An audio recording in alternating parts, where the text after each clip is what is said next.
Oke, jadi emang apa ya, bisa sepertinya bisa jadi batu sandungan juga ya. Ngaku-ngaku sudah lahir kembali, tapi Banyak ternyata itu, ya itu lah kok jumlahnya banyak itu. banyak. Pendeta pun kadang Wah, ini begitu. jadi tantangan kekristenan sekarang gitu ya. Oke, jadi ini yang menarik ini dari Mas Ite ini. Tadi kan disampaikan tentang kelahiran yang original. Iya, Ada kelahiran yang original yang palsu. Tentunya kembali ke tadi bahasan yang jenengan juga sampaikan bahwa kalau kita bahas tentang lahir kembali, berarti kan ada kelahiran yang kembali. Nah itu siapa yang melahirkan? Kok bisa begitu? Nah, ini sepertinya juga jadi satu rangkaian ya. Bahwa kalau memang yang melahirkan itu Tuhan yang benar, itu berarti pas lahirnya original gitu ya. iya, Kalau salah berarti ya palsu. Mungkin bisa dijelaskan terkait tentang hal itu. iya. Oke, jadi kalau kita eh, punya anak, punya bayi, atau kita mengamati orang punya bayi, yang jelas kan poinnya satu, orang tahu siapa orang tuanya, tetangganya tahu, ibunya siapa, bapaknya siapa, itu idealnya ya. Nah, kadang memang ada anak tidak bertuan, misalnya anak dibuang, kita bingung ini bapaknya siapa, ibunya siapa. Seringkali misalnya, ini kadang-kadang ada banyak pergumulan tentang anak angkat ya, karena bukan anak kandung, seringkali misalnya punya watak yang berbeda dengan orang tua yang mengasuh gitu. Maka muncul pertanyaan atau muncul ya dugaan atau cap gitu. Jangan-jangan bukan anaknya.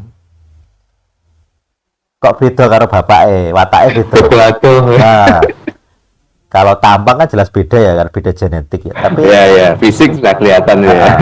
tapi perilaku kan kadang orang juga menilai gitu. Misalnya bapaknya Ya. orang yang kalem ya, secara pembawaan kalem, bicaranya lemah lembut. Lah anaknya berangasan kasar. Orang pasti mikir, kok anaknya ngono ya? Bapaknya lemah lembut kok anaknya kasar.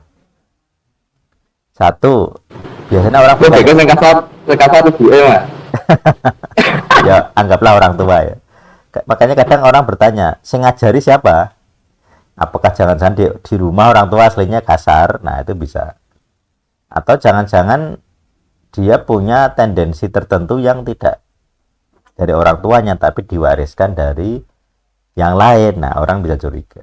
Nah, ini makanya tadi saya bilang kita hanya bisa memfilter orang. Kita hanya bisa melihat, menilai gitu ya. Kira-kira dia sudah lahir baru atau belum? Aslinya lahir baru atau sudah? Belum atau sudah? Kita tidak bisa meyakinkan diri kita. Oh, dia sudah A, sudah B, agak sulit, susah sekali. Tetapi kita punya beberapa pedoman lah. Nah, soal siapa yang melahirkan itu eh, kalau misalnya di Alkitab itu ada yang disebut roh, kelahiran roh. Makanya tadi saya sudah bilang kelahiran roh. Jadi kita dilahirkan jasmani dari orang tua. Nah, orang tua ini termasuk mewariskan yang namanya jiwa. Jiwa itu respon terhadap jasmani. Jadi kayak ada proses mekanisme jasmani. Jadi jiwa ini kan orang bisa stres, bisa mikir. Itu semua kan butuh saraf. Nah, saraf itu kan jasmani. Itu dari orang tua. Jadi dari orang tua ada yang terwariskan ke kita. Termasuk penyakit-penyakit gitu. Jadi kalau kita punya keunggulan jasmani, bapaknya dure 190, anaknya 180, ya wajar gitu. Kalau bapak ibunya 160, anaknya 190, orang mikir, wah anaknya sopo? Gennya mana? Warisan siapa? Kakek neneknya mungkin salah satu memang punya gen tinggi gitu ya. Tetapi jangan-jangan ya tadi makanya orang bilang jangan-jangan anak pungut. Nah, di dalam kelahiran roh itu kita bisa mengamati atau meyakinkan bahwa siapa yang jadi orang tua kita. Makanya ada satu ayat begini. Tidak mungkin orang mengaku ya Aba ya Bapa kepada Tuhan kalau dia tidak lahir kembali. Ini poinnya.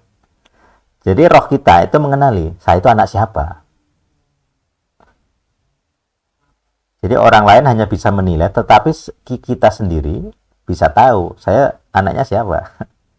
Jadi kalau di dalam doa kita bisa berseru ya Aba. Jadi kalau kita bisa memanggil Tuhan sebagai Aba, sebagai Bapak kita, yaitu orang tua kita.